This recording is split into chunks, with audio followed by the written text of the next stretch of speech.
सहना भवतु सहनौ भुनक्तु सह वीर्यं करवावहै तेजस्विनावधीतमस्तु मा विद्विषावहै ॐ शान्ति शान्ति शान्तिः हरि ओम श्री गुरुभ्यो नमः हरि ओम वसुदेवसुतं देवं कंसचाणूरमर्दनं देवकी परमानन्दं कृष्णं वन्दे जगद्गुरुं कृष्णं वन्दे जगद्गुरुम्. Is my voice and all okay? Perfect. Okay. So we are on a very important verse of chapter 4. The verse where Krishna Bhagavan talks about Chatur Varna. And we discussed quite a bit last time. And we have not read the Swami Ji's commentary on it. So that's what we are going to do today. And just to review few points so everybody remembers it. I can chant it again also. Whoever has a book can at their home chant it. Chatur varnyam maya srishtam gunakarma vibhagashaha tasya kartarapi mam vidya kartaram avyayam. So the important points in their words, Krishna Bhagavan said that the four-fold caste has been created by me, but we have to understand that in the right What verse is this, please? Oh, sorry. This is verse 13 of chapter 4. Oh, okay. Okay? Thank you. Sure. So, one thing I wanted to just bring the point that Bhagavad Gita is like, Krishna Bhagavan, told the whole Gita, right? It's coming directly from Bhagavan. So the subject is very, very kind of deep. So please don't go by just the word meanings and the sentence meaning. It will mislead you a lot. That's one point we have to remember. Second point we have to remember is that you have to take the whole shloka together. The moment you take one part of it and start arguing on it, you will fail miserably. And that's exactly why all the havoc that happened about caste system in India, because they took out just one part and just stuck to that. Because I was thinking of an analogy, it's like somebody says a sentence like this, I'm not going for another 10 minutes, right? Somebody says that sentence and somebody picks up only the first part, I'm not going. Say, wo to I nira. What did the person say? I'm not going for next 10 minutes. See, that kind of havoc it can create. So that's how this verse is. That if you take the only first part, Bhagwan created the 4 varna. So, this is created by Bhagwan. Main kya karun, And then take it by birth and things like that. But then immediately in the next part, in the same breath, it says guna karma vibhagashaha. It is by division of guna and karma. Guna means temperament of your own mind. And then action. So according to action. And then he says, I am the author, but know me as non-doer and immutable. So why did he say I'm the author? Because the entire cosmos has come because of that as a substratum. From that perspective, he is. Good, bad, whatever is in the world, the reason is Bhagwan, because it is the support of it. It's like the whole ocean is the support of the waves and the foam and bubbles and everything. So us sense mein humko lena hoga ye, not that he's sitting somewhere in the clouds and he took a danda and said, hey, I'm going to divide it into four. That's not how it happened. So we have to remember that, because otherwise the context gets messed up. And in the same breath he said that where he said, I am the author, know me as non-doer and immutable. So I'm non-doer because we have learned that the substratum versus the world, changing world, there are kind of two separate, unke gunas separate hai. One is a non-doer, one is a doer. And we discussed that how, non-doer is because from that perspective, Brahman doesn't do anything because it's all pervading, non-changing. Only because of Maya, it appears all these things. So you can say the Prakriti does it. The Prakriti is doing the action, but it is superimposed upon the Brahman, and it appears as though Brahman is doing. And then we discussed that how we sit in a car, say a passenger is sitting in the car doing absolutely nothing, just sitting there and reaches somewhere 1,000 miles away in a couple of days, or maybe say I'm going from point A to B. I haven't done anything because the movement of the car has been superimposed on me. So I say, oh, I traveled, but in reality, I have not. So that's how it is. And then the other examples that, is given that sometimes it happens to us, you look up in the sky and the clouds are moving and you feel that, and the moon is still, right? But you feel the moon is moving. That happened to all of us, because, and then about the IMAX movies, all of us must have gone and seen the movie. That how when they show, we feel like, oh, I'm moving. The plane is going up and down. They are showing the scenery, and you feel you are going. Moment you close your eyes, everything goes away. So you are actually in your own seat. You have not gone anywhere, but it feels like that's all it is. This whole concept over here that I'm not the doer, where it is coming from, and the word immutable we already know.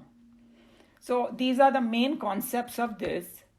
Anybody has any confusion or question about this?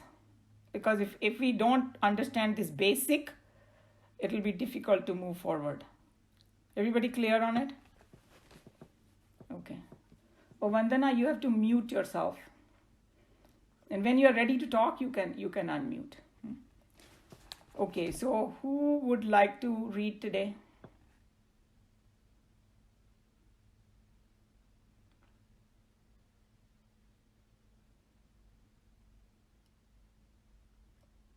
I guess I have to pick. I didn't see any hand go up. So Shilji. So which one, 13 or 14? 13. So we didn't read Swamiji's commentary yet. Did I go over the Sanskrit part last time? I forgot if I did or not. I did? Okay. So we can go and read the 13, Sushilji. The fourfold caste has been created by me, according to the differentiation of guna and karma. Though I am the author thereof, know me as non-doer and immutable. This is a stanza that has been much misused in recent times by the upholders of social crime styled as these caste systems in India. Varna, meaning different shades of texture or color, is employed here in yogika sense. In the Yoga Shastra, they attribute some definite colors to the triple gunas, which mean, as we have said earlier, the mental temperaments.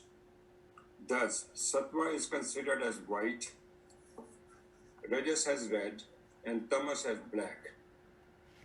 Man is essentially the thoughts that he entertains, from individual to individual. Even when the thoughts are superficially the same, there are clear distinctions recognizable from their temperaments. Okay, so this is also a very important thing, that there are 2 points in this. One is, ऊपर से कोई भी कुछ कैसा भी बनाए, I'm this, I'm that and all that. Inside उसका जो thoughts होता है ना, वही main चीज़ होती है. वो उसी के अनुसार काम करेगा. So अगर हम कोई charade भी करें ना कि we try to pretend somebody who we are not, in the end we will act according to our own thoughts.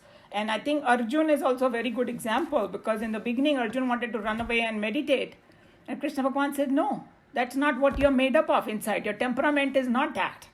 So that's one point. And secondly, even in this division of 4 varnas, as I told you, very, very important to remember, nothing is in a box. Somebody could have a Brahmanic and Kshatriya qualities together also. And it can fluctuate a little bit also. That's another very important point, that nothing is in this sansar it's like a flowing thing. And sometimes within your own life you can change your varna also. It's usually unlikely, but it is 100% possible. With your own purusharth and whatever, you can do that. So that you have to remember all that. And another point I wanted to tell about Bhagavad Gita is that whatever we have learned so far, we have to keep that in our mind too. Okay? Because the context of why he's telling us the four varnas, actually the context is for us to understand our own nature. That's why this classification was given, because Krishna Bhagavan said that you must do the karma yoga in certain mode. And the idea of doing the karma yoga is to main karma se chhoot jaun. I don't get bound by it, bound by my karmas and all that. This is one of the processes of understanding your own temperament. And that there are four different kind of people and all that. And I think one other thing that can happen by us knowing this, we'll have more compassion for different people. कभी कभी लगता है ना सब लोग मेरी तरह ही सोचें. ऐसा नहीं हो सकता है दुनिया में. There are people who will think like a Vaishya, others will think like a, so that it's like, this is how it is. They are fit for do different jobs, and this is how the society runs, and it's absolutely okay. So many different aspects kind of pop out from this verse, So that's what we have to remember. But we have to make sure that whatever we have learned so far, we keep that in mind, and then that becomes a better context. Then that's what I want to say. Okay. On the basis of these temperamental distinctions, the entire mankind has been, for the purpose of spiritual study, classified into four castes or varnas. Just as in a metropolis, on the basis of trade or professions, we divide these people as doctors, advocates, professors, traders, politicians, tangawalas, and so on. So too, on the basis of different textures of thoughts entertained by intelligent creatures, the four castes had been labeled in the past. From the standpoint of the state, a doctor and a tangawala are as important as an advocate and a mechanic. So too, for the perfectly healthy life of society, all castes should not be competitive but cooperative units, each being complementary to the others, never competing among themselves.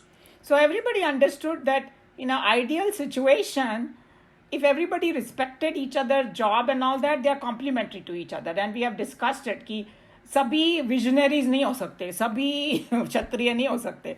And like one of the Swamis was explaining this concept. He said हमारी body में भी वो 3 गुना काम कर रहे हैं, because we have our brain that we think and do, and then we have our defense system, our immune system inside our body, which are constantly fighting with all the pathogens and all that.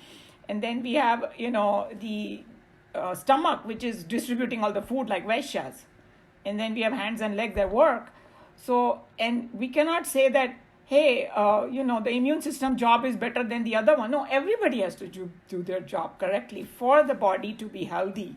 In the same way, all the different four temperaments, they have a place in the universe to do their job right. The main thing is, do it according to your temperament. Do your swadharma. That becomes, everybody remembers swadharma, right? What is my own duty? So that is in context with this. Then you learn to dedicate to the higher. And then you do your job very nicely.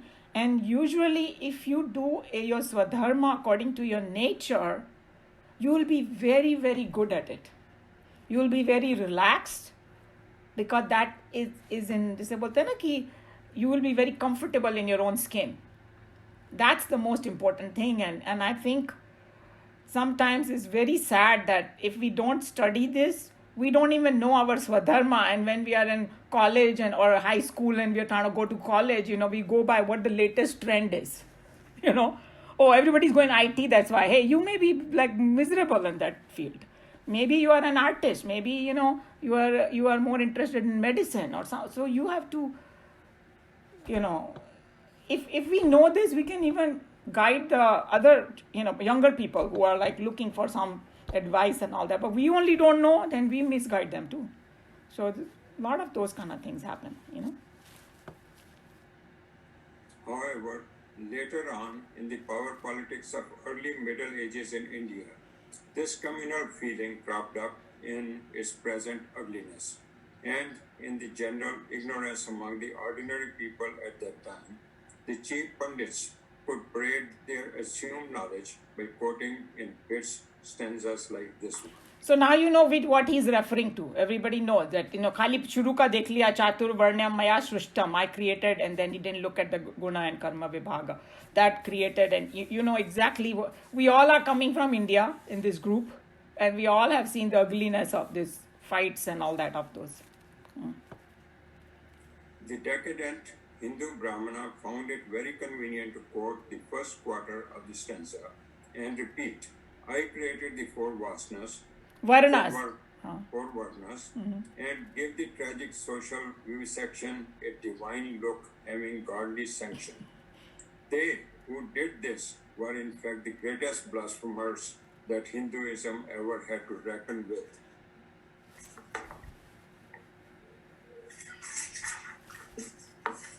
Vyasa, in the very same line of the couplet, as though in the very same breath, described the basis on which this classification was made when he says, by the differentiation of the mental quality and physical action of the people. Okay, so I think we have hashed this out very much in detail. Everybody understood that, but this is very, very, very important, I think, because all the confusion that we have about, caste system should get cleared by this.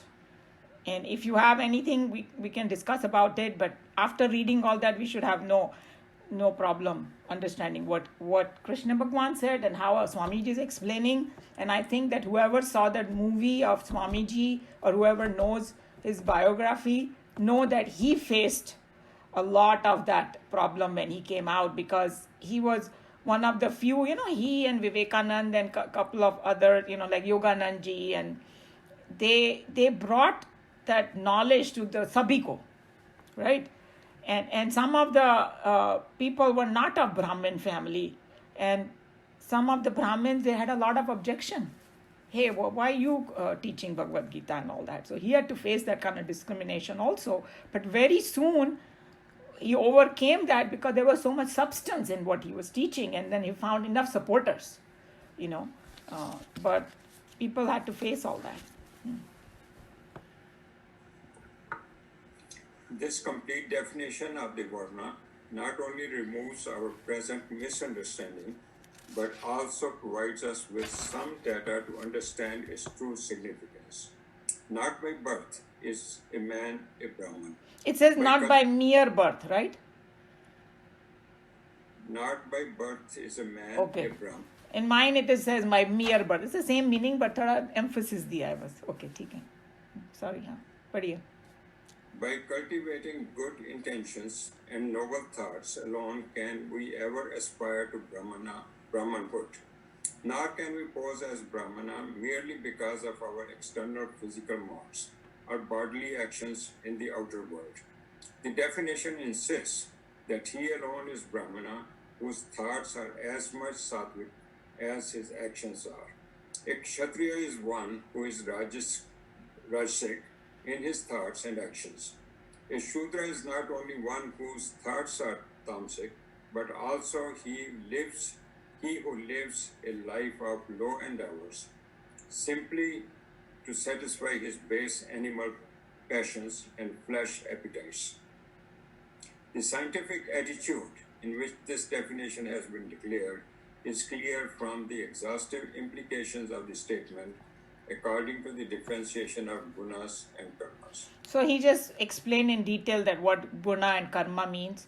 Thoughts and action both are important, and the truth is, like we discussed, that as our thoughts are, that's how our actions are going to be.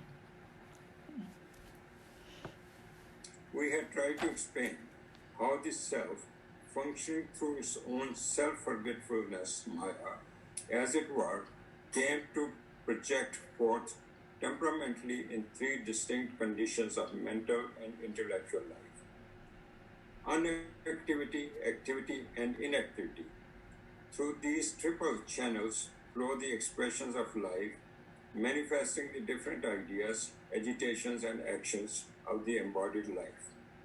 None of the vagaries of existence would have been possible if the equipment were not enlivened by the touch of life. So here is explaining the relationship between Brahman and Maya. Maya is like that forgetfulness, you can call it, at certain level, and then projecting this world, and then like I said, the raw material is like the three gunas. So that, and here the unactivity, activity, and inactivity, he used the word, that's going to open up in the same chapter a little further. Basically, it is sattvic, rajasic, and tamasic. Unactivity equals sattvic, activity is rajasic, and inactivity, indolence, not doing anything. Or unactivity, जो अकर्म mode में करे, like even while doing the action, he knows that I'm not the doer. That's what it means. Right? So this is how the variety happens. और हम लोग को मालूम है कि one of the beauty और क्या बोलना चाहिए characteristic of a Maya is एक को वो अनेक में दिखाती है, right? Or like I think one lecture that I had attended by Sthaneshwar ji, he explained it so beautifully. He said कि जो प्रकृति है या माया है वो हमेशा नया क्रिएट करती है, बिकॉज हम लोग को लगता है कि सेम है ना, दिन भी सेम है, but he said no two snowflakes are alike. That's a known fact, right? No two snowflakes are alike. And then another thing, if you think about it, it is absolutely mind-boggling that, in this group we are, like how many are there? 20 people are here, or whatever, 15. Each one has a separate characteristic of the face, facial expressions, everything. So there could be never, another Sushilji or Minaji, or, and there are billions of people have come before, billions are going to come after, but there'll be one only. Imagine the variety. That's what Maya ka wonderment of Maya actually is this. It's just absolutely incredible. So that's what it is, that this variety is because of the three gunas. The mixture of three gunas are so, it can create endless variety. That's what it is. Krishna, as the very source of life, emphatically asserts here that he is the author of it all, in the sense that the ocean could say that it is the author of all the waves, ripples, foam, bubbles, and so on. And gold can assert that it is the very creator and sustainer of all gold ornaments in the world, inasmuch as no gold ornament can exist when the gold element is removed from it. So this paragraph is very, very important, because when he says, I am the author of it, what does it mean actually? Or I created the forecast, what did it mean? This is what it means. So that's why I was saying that we cannot misunderstand by taking just the literal meaning, because that's not how it is in Bhagavad Gita. You got to go in the deep meaning of it. So if anybody didn't understand this concept, then you can ask question right now, because it's very important that we learn it correctly. Everybody okay with it? Anybody has any doubt, question? Okay. Go ahead, Sushilji. But at the same time, the infinite, being all-pervading, as we have already explained, cannot participate in any action, and therefore the Lord, in one and the same breath, declares that though he is the author of it, his own real nature, he is at the same time a non-doer. So here the most important sentence is, in his real nature, own real nature, he is at the same time non-doer. It's a completely contradictory statement, but it is completely in line with certain principles. That's what, and then we talked about it, that in Vedanta it's very common to do this contradicting, not because the people are crazy, but they want your intellect to soar higher. That's why they're doing it. Because you don't want to stay at that lower level of just, word meaning this, that. No, go more deep into it and try to understand what Krishna Bhagavan is saying, Isn't it two different states? Because when he talks about this one, he's at the same time a non-doer. at this point, he's the immutable. He's the, his own real nature. True. It is. That's Yeah. it. And that's why, like in Bhagavad Gita, I find it many places when Krishna Bhagwan say, "Jo mujhe tattva se janta hai." So that's why you have to understand both sides. So like Sarva Priyanand ji was explaining that कोई एकदम कट्टर बन जाते हैं कि भाई non duality दूसरा तो कुछ है ही नहीं. They are also wrong because the other side is also there, and Krishna Bhagavan himself is saying that I manifest. Okay, but in its own state, at that level, like you are saying, Minaji, he is immutable, non-changeable. From if you are speaking from that state, it will look like nothing else is created. But the illusion is there. We experience it, and we have to acknowledge that. Yeah. So that's it. Yeah, we have to. I'm sorry. What did you say? And Maya is there. Yeah. We're part of that. Yeah, and we also know that Maya is something. Maya ka Sanskrit meaning है that which is not. So we have to understand that too also. Maya means actually में नहीं है, दिखाई देता है. Okay. Yeah. So there are many aspects that come in it, but these are the interesting points of Vedanta. So true, whatever points you brought in. Such contradictions in Vedanta become confusing to the students as long as they are not initiated into the secrets of the study. In our conversation, we generally hear people say that they reach their destination 10 miles away by sitting in a bus or I caught a train and reached here. Since we understand their meaning in our usual routine conversation, we do not try to dissect such statements to discover the contradictions they contain. Sitting, you cannot travel. By catching a train, none can cover distances, and yet it is true. When we travel in a bus or train, we do not move, we only sit and hang on to our seats. But still, we cover the distance because the vehicle in which we sit moves. In other words, the motion of the vehicle is attributed to us. Similarly, the creation of the temperaments, which should be attributed to the mind and intellect, is attributed to the Lord. In fact, the Lord, in his essential nature, being changeless and all-pervading, is neither the doer nor the creator. So I think it's very interesting, but once we kind of hashed it out and we used several different examples, Swamiji gave very beautiful example, and he also made this point over here in the beginning of the paragraph that such contradiction in Vedanta become confusing to the student as long as they are not initiated into the secret of study. We have done enough studies now with Mandukya and first couple of chapters that we know the language of Vedanta, how it goes and what it is and the relationship between that absolute and the Maya and all that. All that comes into play.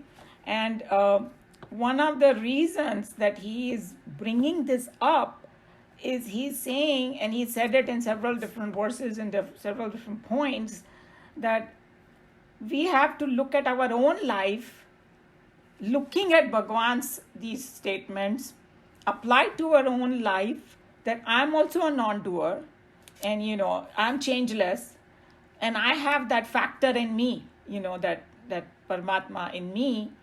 That's how मैं karma bandhan se छूट लूंगी. So all that, that's why he's bringing all these points over here, because Krishna Bhagavan is saying the Chaturvarna and all to us to help us in our journey. It's like opening up the whole thing, that how Maya works, how all this works. Okay, so this is what it is. Verse 13, very important verse. And, could you, Umaji, now just the last example that he's given, and I was trying to apply it to myself, and I'm having a little bit difficulty. Okay, here I'm taking the vehicle to be me, the body, and then I take who is the owner of the vehicle is that Paramatma who's sitting there. And the driver is the mind and the intellect. Yeah, if you want to look at it that way, true. That is वो जो रथ की जो क्या बोलते हैं, vehicle को रथ भी बोल सकते हैं, right? या car बोल दो, true. So driver is the mind in that case. Okay. Yeah. So you want to but the mind, when it gets purified, that's when the driver and the owner kind of become one. That's what I was trying to get Yeah, at. yeah, you can look at it that way. See, this one of these problem is this with Vedanta, that no example is absolutely perfect. So what I, even when I'm talking to the children who are like 16, 17 years old, they also sometimes get very confused about it, and they say, oh, but this. I tell them, look, try to see what the gist is, and then drop the example.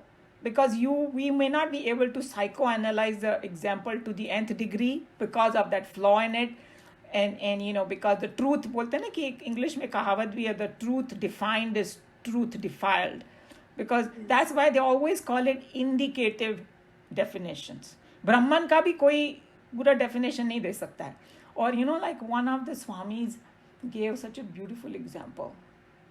He said, कोई ant है, हाँ, एक बहुत बड़ा हिल of उस एंट के लिए एक हिल ऑफ शुगर है. तो वो गई वहाँ पे, उसने वो शुगर को चख लिया, लेकिन वो पूरा माउंटेन नहीं ला सकती. राइट? तो वो चख लिया, उसको पता चल गया क्या है वो. तो बोले सेंट्स भी वैसे ही होते हैं. They have touched it, experienced it, but they cannot bring it, the whole thing, to the world. I thought that was such a brilliant example. So I think that as long as we understand this, that हम लोग को ऐसा लगता है कि हम लोग we are the doer, हम लोग को ऐसा लगता है हमारा जन्म मरण होता है, बट जो हमारे अंदर आत्मा है ना, उसको कुछ भी नहीं होता.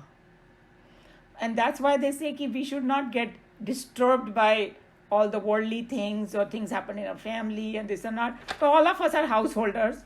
बाहर भी चीज़ें होती है, घर में भी होती है, right? So अगर हम लोग ये याद रखें तो हमारी लाइफ बेटर होगी. At least in this group, that's how we can make use of this knowledge for us.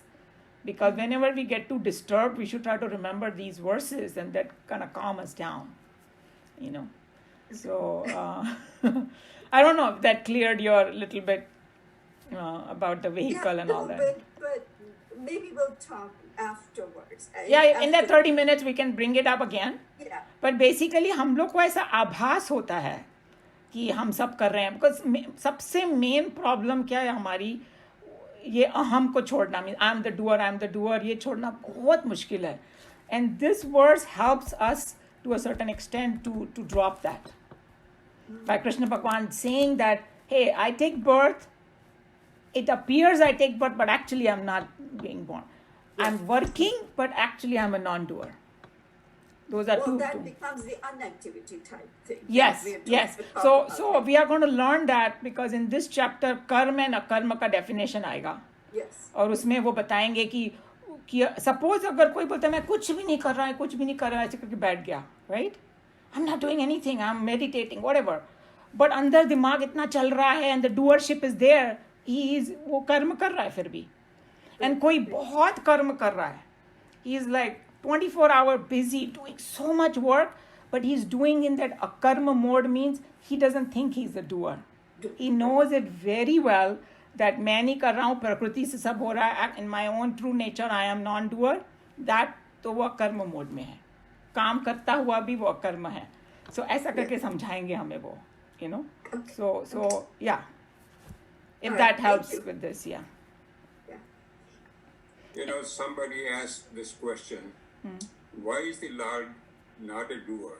Why doesn't he do something? So the answer given was that if you look at him as infinite, what he is, and he has everything, why does he need to do anything?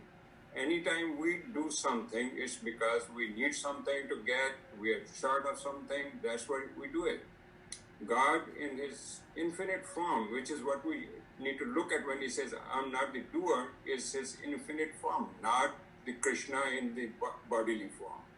So that's one distinction, that because he doesn't need anything to do.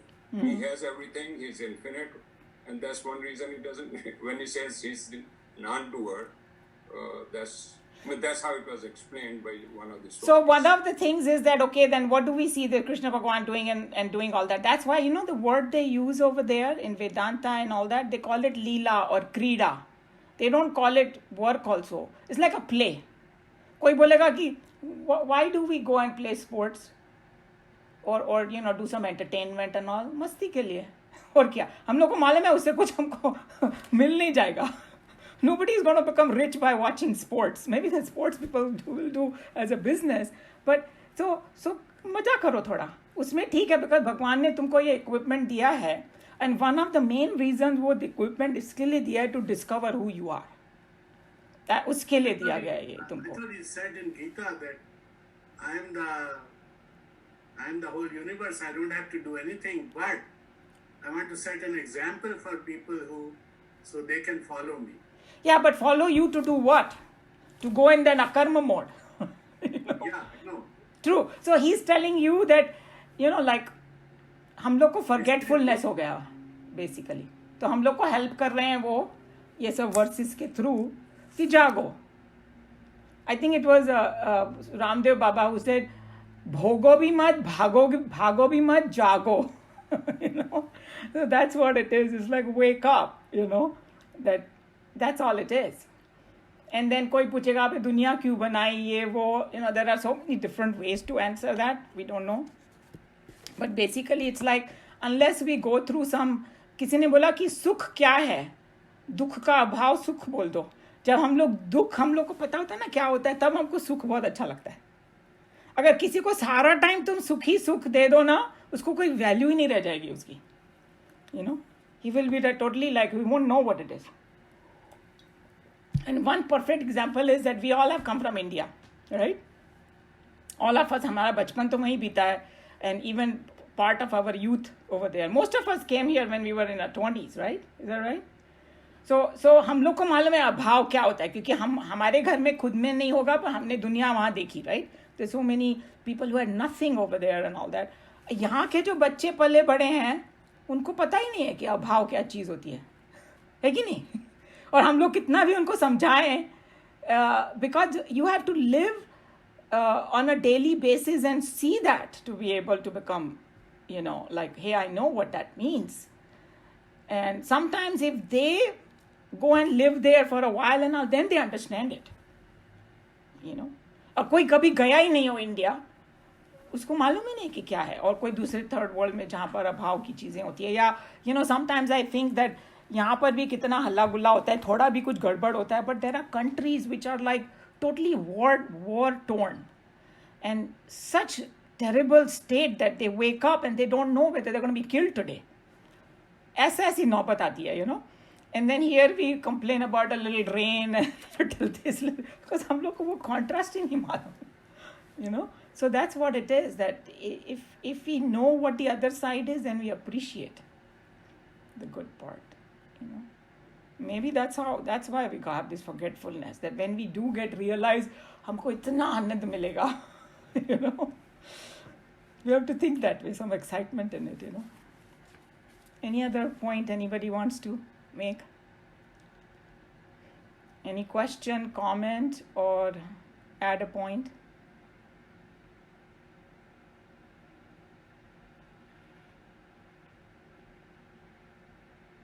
According to my book, it says that the God's intelligence is our brain, and His life is energy is His life. What we have energy, prana, that is His life. Motion is His body, and organization or orderly law is His plan for the universe. So our own body itself, like if we have intelligent, then we are Brahmanical.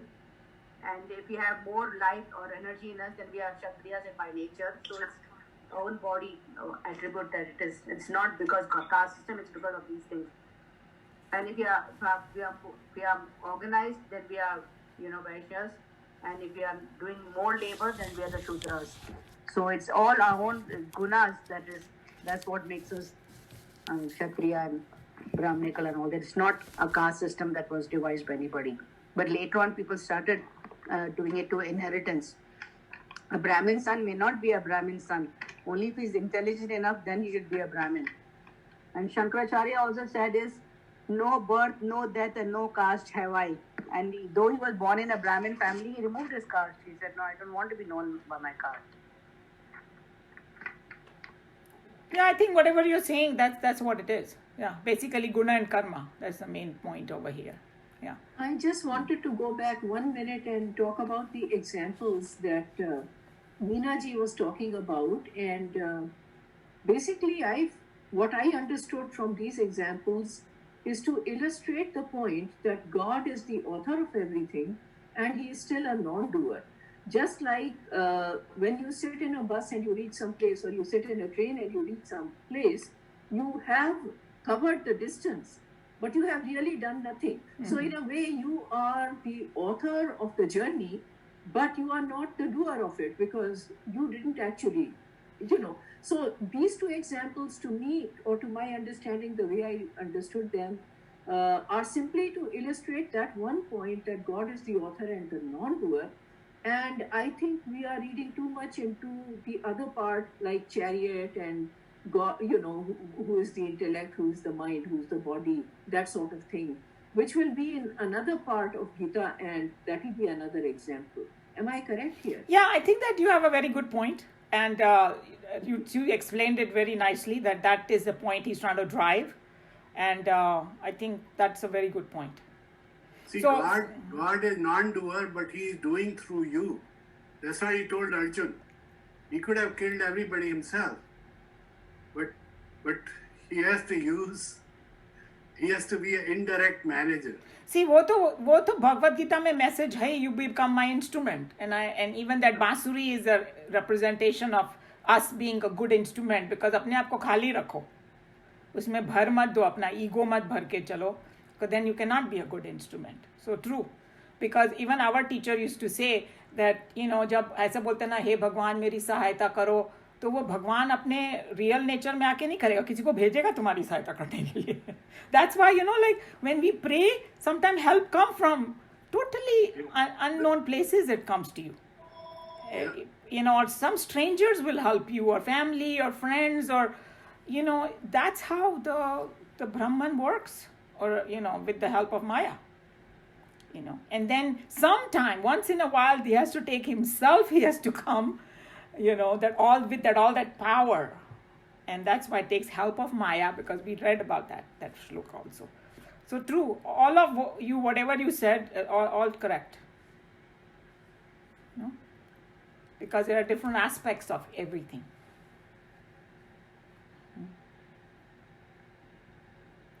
Okay, anything else?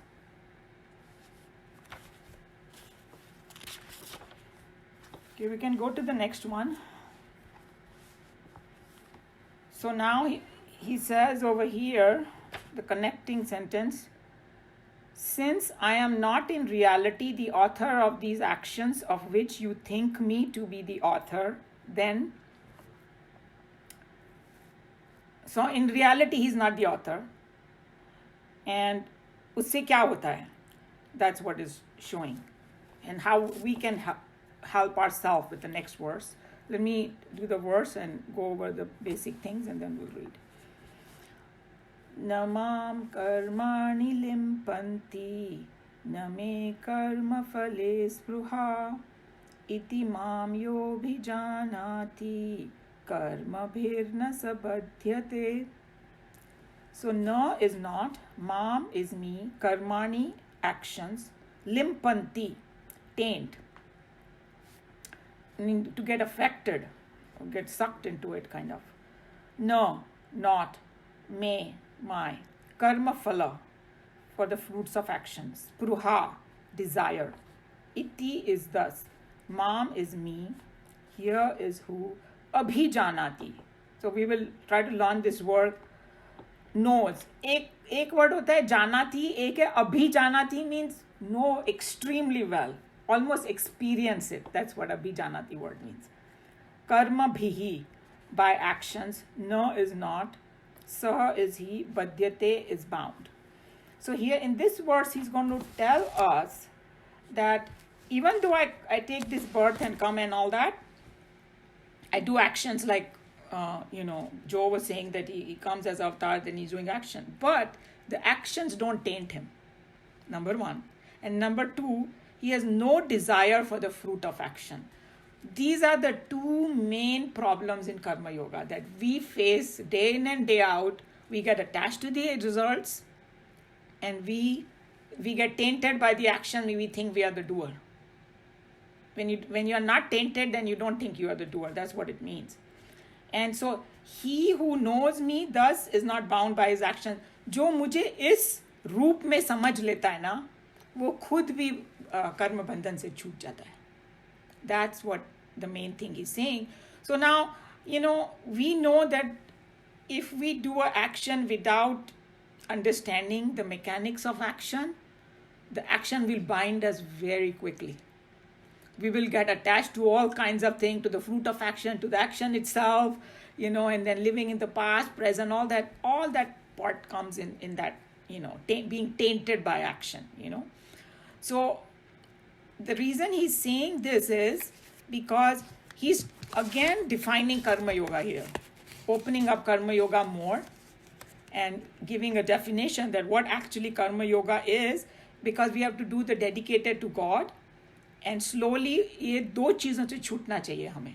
और तो अगर हम लोग बोलते हैं ना, अच्छा okay मैं कर्म योगा कर रही हूँ, I have to test myself, am I doing in these modes, do I still think I am a doer, then I have to still work on it my self.